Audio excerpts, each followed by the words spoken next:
நம்பினால் நம்புங்கள். மர்மத்தின் மறுபக்கத்திற்கு உங்களை வரவேற்கிறோம். நோக்கு வர்மம் தமிழர்களின் பண்டைய கலை. ஆனாலும் சமீப காலமாகவே நோக்கு வர்மம் பற்றிய பேச்சுக்கள் அதிகம் எழுகின்றன. அதற்கு காரணம் 7ஆம் அறிவு என்ற திரைப்படம். போதி தர்மரை தமிழகத்திற்கு மறு அறிமுகம் செய்தது மட்டுமல்லாமல் நோக்கு வர்மத்தை பற்றிய ஆய்வுகளையும் முடுக்கிவிட்டிருக்கிறது 7ஆம் அறிவு. இன்று நிகழ்த்தப்பட்டது நோக்குவர்ம சோதனை. நம்பினால் நம்புங்கள் குழுவிற்கு கிடைத்த திகைப்பூட்டும் அனுபவங்கள். 7ஆம் அறிவு திரைப்படத்தில் வரும் வில்லன் நோக்கு வர்மத்தை பயன்படுத்தி எல்லோரையும் தனது விருப்பத்திற்கு ஏற்றபடி மாற்றுவது போன்ற காட்சிகள் அமைந்திருக்கும். நோக்கு வர்மத்தால் அது போன்ற அசாதாரணமான செயல்களை செய்வது சாத்தியமா? இல்லை, திரைப்படத்திற்காக மிகைப்படுத்தப்பட்ட காட்சிகளா அவை? உண்மையில் அது சாத்தியம் என்றால் அந்த திறமைப்படுத்த வல்லவர் யார்? நோக்குவர்மத்தை பயன்படுத்தி பார்வையினாலேயே ஒருவரை தாக்குவது சாத்தியமா என்ற எளிமையான ஒற்றை கேள்வியுடன் தான் பயணிக்க துவங்கியது நம்பினால் நம்புங்கள் குழு. ஆனால் தேடலின் முடிவில் ஏராளமான அதிசயங்களையும் ஆச்சரியங்களையும் சந்தித்திருந்தது. நோக்குவர்ம பயணத்தின் முதல் பணி ஒரு உண்மையான ஆசானை, அதாவது வர்மத்தை முழுவதுமாக கற்றுத் தேர்ந்த ஒருவரை கண்டறிவது.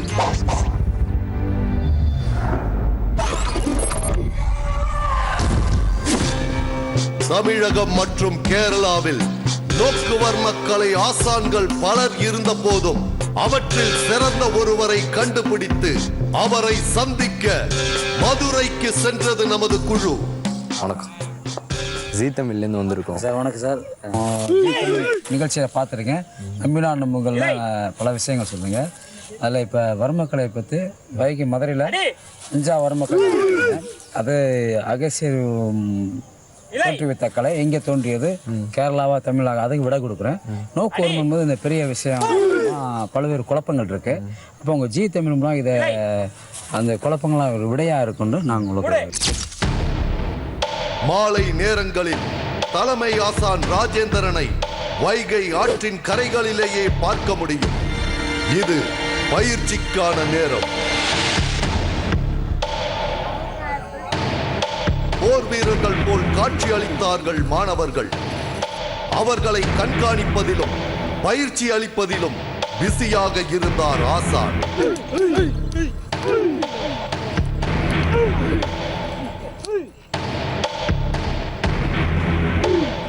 ராஜேந்திரன் மெய்தீண்டா வர்மம் என்று சொல்லப்படும் நோக்குவர்ம கலையின் தலைமை ஆசான். பார்ப்பதற்கு சாதாரண கிராமத்து மனிதராக தெரியும் இவர் கடந்த 40 வருடங்களாக வர்மத்தை பயிற்சி செய்து நிகரில்லாதவராக மாறிப் போயிருக்கிறார்.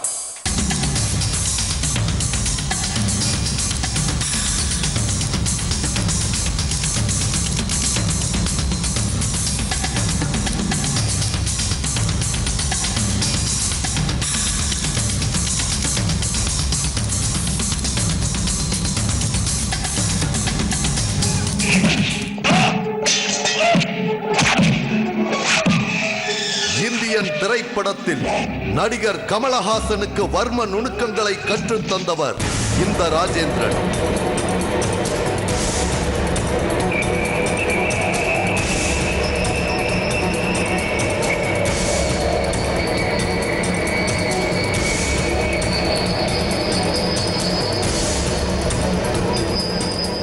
இந்தியன் படம் உங்களை பார்த்துருப்பீங்கன்னு நினைக்கிறேன். அதில் கமலஹாசனுக்கு இந்த வர்மக்கலை நேரடியாக பயிற்சி கொடுத்தது நான் தான் கொடுத்துருக்கேன். ஒரு வயதான கிழவனும் இதுக்கு பண்ணலாம்.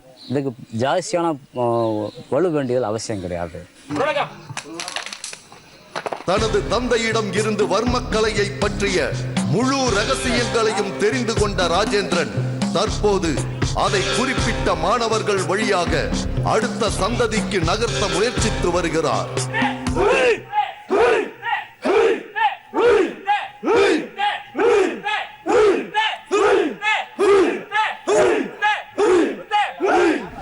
மாஞ்சா வர்மம் எனப்படும் ஒரு வர்ம பிரிவு தற்போது தன்னிடத்தில் மட்டுமே நீடித்திருப்பதாகவும் தெரிவிக்கிறார் ஆசான். அனைவருக்கும் அதை சொல்லிக் கொடுத்து விடவும் முடியாதாம். மஞ்சான்றது ஒரு அருமையான பழமையான வர்மக்கலை. இது என்கிட்ட மட்டும்தான், எங்கேயும் கிடையாது. இதை சொல்லக்கூடிய மாணவர்கள் என்கிட்ட மட்டும்தான் உண்டு. வர்மக்கலைக்கும் மஞ்சா வர்மக்கலையும் ரொம்ப வித்தியாசங்கள். இது ரகசியமான கலை. ரொம்ப அடித்தால் ஆள் உயிரிழப்பை ஏற்படுத்த ஒரே கலை மஞ்சா. பொதுவாக நோக்குவர்ம பயிற்சி வகுப்புகள் மனித நடமாட்டம் இல்லாத இடத்திலேயே நடத்தப்படுகிறது. படுவர்மம், தொடுவர்மம், தட்டுவர்மம், நோக்குவர்மம் என வர்மம் 4 வகைகளாக பிரிக்கப்படுகிறது. இவை அனைத்திற்கும் ஒரே குருவாக கருதப்படுபவர் அகத்திய மாமுனிவர். மேற்கு தொடர்ச்சி மலைகள் தான் நோக்குவர்மத்தின் பிறப்பிடம். வர்மக்கலை தமிழ் மரபுபடி தான் வந்ததுங்கிறதுக்கு என்ன ஆதாரங்கள் இருக்கு? ஆதாரங்கள் அகசியர் வாழ்ந்ததுக்கு அகசியர் மலை தென்புதிகை என்ற தென்புதிகை இன்னைக்கு குற்றாலம் இன்னைக்கு இருக்க பேர். இந்த மலையில் அகசியர் வாழ்ந்தது குகைகள் இருக்கு. அங்கே தான் அகசியர் மேல் அந்த கலையை தோற்றுவிக்கிறார். அகசியர் முதன்மையானவர், முழுமையானவர் வர்மக்கலையில். ஆயிரக்கணக்கான நூல்கள் இருக்கு. சுவடி முறைகள் 3வது முறை தான். முதல் சீரை ஆசான் வழி. அப்போ சீரை மரபு வழியை அந்த காலத்துல அகசியர் வழி வந்தது தான் சீரம். இது எங்களோட மறைஞ்சிட போயிடக்கூடாது. அகத்தியர் கண்டறிந்த இந்த அபூர்வ கலை யார் மூலம் வளர்க்கப்பட்டது, எப்படி உலக நாடுகளுக்கு பரவியது என்பதையெல்லாம் அடுத்தடுத்த அத்தியாயங்களில் பார்க்க இருக்கிறோம். அதற்கு முன்னால் நோக்குவர்ம ஆசான் ராஜேந்திரனை பரிசோதித்து பார்க்க எண்ணிய நமது குழுவிற்கு ஏற்பட்ட ஒரு சுவாரஸ்யம் கலந்த திகில் அனுபவத்தின் நேரடி காட்சிகளை பார்க்கலாம். நோக்குவர்மம் பற்றி பாமரரும் புரிந்து வைத்திருக்கும் ஒரே விஷயம், பார்வையின் மூலமாகவே ஒருவரை தாக்கி வீழ்த்தி வெல்ல முடியும் என்பது. தற்போது அது சாத்தியமா என்றால் உறுதியாக ஆம் என்கிறார் தலைமை ஆசான். இதனை நிரூபிக்கவும் முடியும் என ராஜேந்திரன் கூறியபடியால் உடனடியாக பரிசோதனையில் இறங்க முடிவு செய்தது நமது குழு. நோக்குவர்மத்தால் தாக்குவதற்கு ஆசான் தயாராகவே இருந்தார்.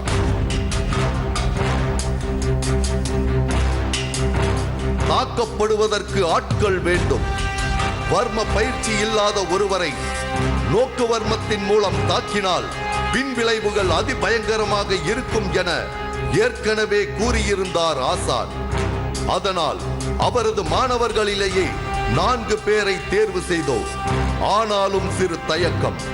ஆசானை விட்டுக் கொடுக்க மனமில்லாமல் அவரது மாணவர்கள் வேண்டுமென்றே தாக்கப்பட்டது போல் பாவனை செய்தாலும் செய்யலாம். அப்படி நடந்தால் நோக்குவர்ம பரிசோதனையில் உண்மைத்தன்மை இருக்காது. துணிந்து ஒரு முடிவு எடுக்கப்பட்டது. எங்களது குழுவிலேயே யாரேனும் ஒருவர் நோக்குவர்மத்தை எதிர்கொள்ள வேண்டும். தைரியமாக முன்வந்தார் உதவி ஒளிப்பதிவாளர் செந்தில். ஆசான் சிறிதும் சலனப்படவில்லை. யார் வேண்டுமானாலும் சவாலுக்கு வாருங்கள் என்றார். ஆரம்பமாகிவிட்டது நோக்குவர்ம சோதனை. ஆசானுக்கு எதிரே வரிசையில் நிற்க வைக்கப்பட்டனர் தேர்ந்தெடுக்கப்பட்டவர்கள். சில அடி தூரத்தில் நின்று கொண்டார் ஆசான்.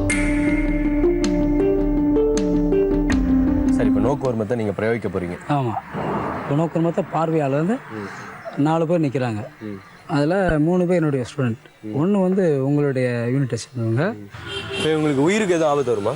மரணம் ஏற்கனவே சொல்லி தட்டு உருவமும் நோக்கு உருவமும் ஒரு அளவுக்கு மேலே மரணம் சம்பவிக்கும். இல்லாட்டி பின்னாடி பிரச்சனைகள் உருவாக்க ரொம்ப சந்தர்ப்பங்கள் இருக்குது.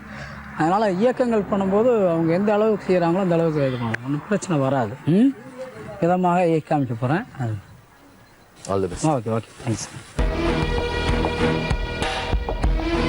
தாக்குதல் தொடங்கியது.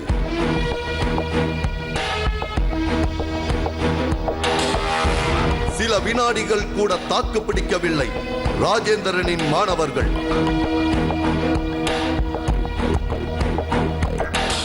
யாரோ அடித்தது போல் சரிந்து விழுந்தனர்.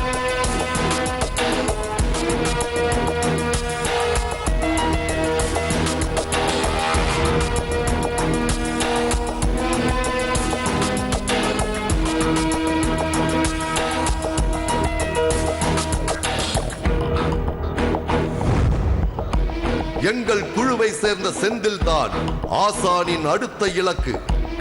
3 மாணவர்களை வீழ்த்த ஆசான் எடுத்த நேரம் அதிகபட்சமாக 15 வினாடிகள்.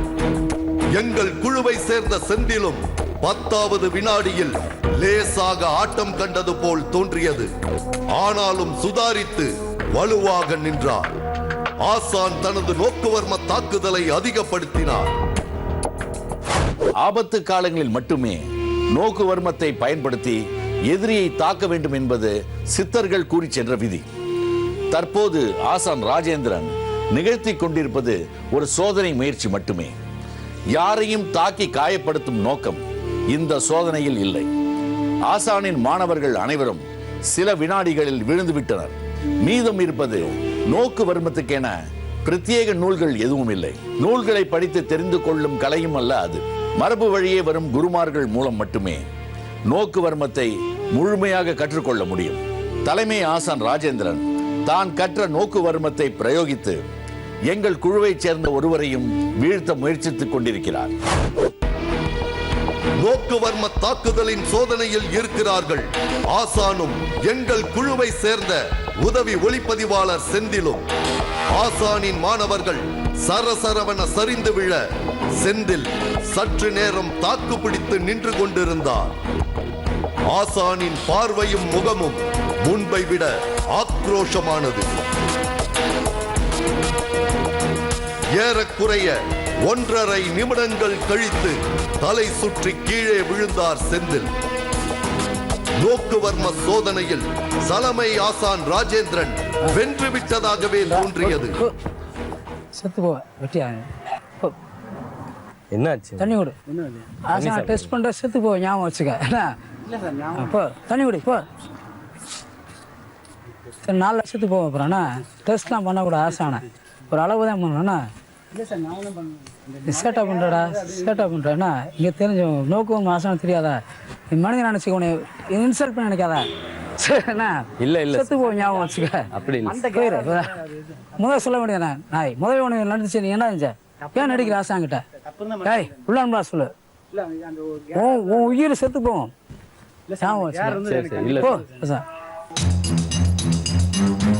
தன்னை சோதித்த செந்தில் மீது அவருக்கு கோபம் தணிய சில மணித்துளிகள் ஆனது. அளவுக்கு மீறி சோதித்தால் மரணம் ஏற்படும் என அவர் கூறிய போதுதான் அதில் இருந்த சீரியஸ்னஸ் நமக்கு புரிந்தது. தண்ணி கொடுங்க. கொஞ்ச நேரம் லேட் ஆகுது. என்ன என் பையன் வேணும் நடிக்கிறானா? இல்லை செத்து போன யானை பிரச்சனை மாறியும் வருத்தப்படாங்க. சீரியல் ஏன்னா என்ன நினைக்கிறான்னு சரி. நோக்குவர்மத்தில் செத்து போன யார் பொறுப்பாகிறது? டிவி ஒரு நாள் ப்ரோக்ராம் ரைட்டா மேடல் செஞ்சா அப்படியே கை காலை வெட்டிக்கும் செத்து போட செஞ்சா காப்பாற்றி விட்டேன். நான் செத்து போட நாய. நோக்குவர்மத்தில் தாக்கப்பட்ட செந்தில் சில மணி நேரம் வரை அரை மயக்கத்திலேயே இருந்தார். அவருக்கு என்ன ஆனது என்று விளக்கவும் அவரால் முடியவில்லை. ஏதோ ஒரு சக்தி தன்னை தள்ளியது என்று மட்டுமே திரும்ப திரும்ப கூறினார். செந்திலுக்கு ஆசானே சில வைத்திய முறைகளை செய்தார். அதன் பின்னரே அவரால் எழ முடிந்தது.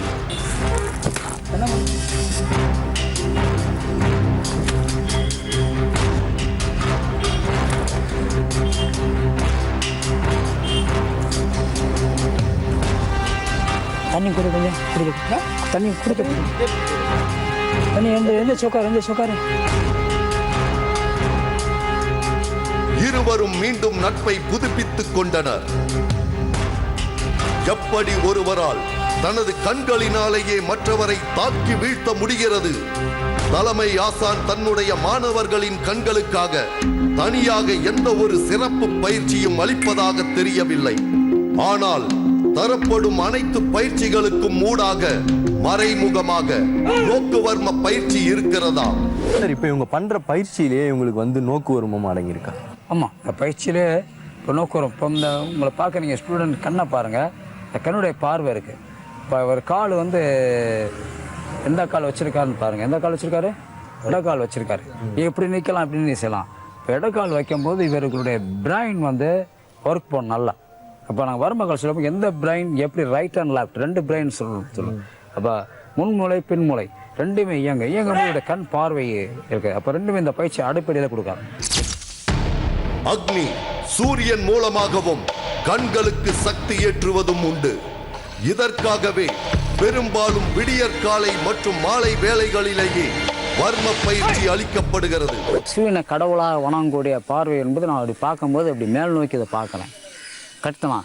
மேல் நோக்கி சூரியனை வந்து இப்போ நம்ம சூரியனை நம்ம பார்க்க மாட்டோம், கல்லுக்கு ஒளி இருக்கும், முன்னாள் அவங்களுக்கு தெரியாது. அப்போ அதை பார்த்து அதை பயிற்சி பண்ணும்போது அந்த அலைகள் வந்து உங்களுக்கு அந்த காந்த அலைகள் ஒரு பாஸ் ஆகும்போது இந்த பார்க்கும்போது இது ஒரு சக்தி கண்ணுக்கு கிடைக்குது அப்படி புரிதல் என்பது உங்களுக்கு வருது. நோக்கு வர்ம பயிற்சி தனியாக எந்த ஒரு மாணவருக்கும் தரப்படுவது இல்லை. காரணம், நோக்கு வர்மத்தில் தேர்ந்தவன் இவ்வுலகத்தில் யாரை வேண்டுமானாலும் தாக்கலாம். அவனுக்கு நிகர் யாரும் இல்லை. அதனால் சிலர் இதனை கற்றுக்கொண்டு தீய வழியில் பயன்படுத்த கூடும் என்பதாலேயே மறைமுகமாக பயிற்றுவிக்கப்படுகிறது. ஒழுக்கத்திலும் குணத்திலும் சிறந்த வெகு சிலருக்கு மட்டுமே நோக்கு வர்மத்தை நேரடியாக சொல்லித் தருவார்கள் ஆசான்கள். அதற்காக தொடர்ந்து 12 வருடங்கள் அந்த மாணவன் கண்காணிக்கப்படுவான்.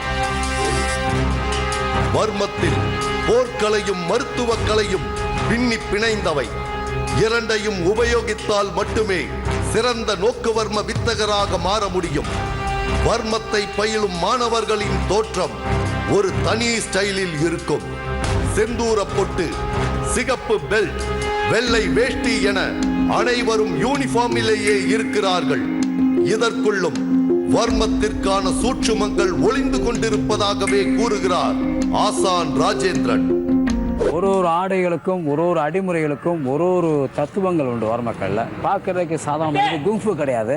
இதுலேருந்து போனாதான் கராட்டே குங்ஃபு எல்லாமே. மாணவர்களின் உடல் பைல்வான்கள் போல தோற்றமளிக்கவில்லை.